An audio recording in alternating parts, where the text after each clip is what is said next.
আমার কথার সাথে সাথে তোমরা নিশ্চয়ই ব্যাকগ্রাউন্ডে একটা শব্দ শুনতে পাচ্ছ। হ্যাঁ, আমি হরিনাম সংকীর্তনের কথা বলছি।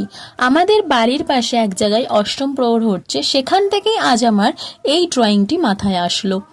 শ্রী রাধা ও শ্রীকৃষ্ণের প্রেমের গল্প আমরা এমন কেউ নেই যে জানি না, এবং তাদের প্রেমের গল্প শুনলেই আমাদের কিছু সময় মুখে হাসি আসে তো কিছু সময় চোখে জল। হ্যাঁ, রাধা ও শ্রীকৃষ্ণের প্রেমকে আত্মা ও পরমাত্মার মিলন বলা হয়। শতাব্দীর পর শতাব্দী ধরে, প্রজন্মের পর প্রজন্ম ধরে প্রেমের গল্প পড়ছে রাধা ও কৃষ্ণ। শ্রী রাধারানীর প্রেমের এতটাই প্রবল ছিল যে তিনি ভগবান কৃষ্ণকে না দেখা পর্যন্ত চোখ খোলেননি। ভগবান কৃষ্ণ রাধার থেকে 11.5 মাসের ছোট ছিলেন। আমি যে কথাগুলো বলছি সেগুলোর যদি কোথাও কোনো ভুল ত্রুটি থাকে তাহলে অবশ্যই আমাকে কমেন্টে জানিও।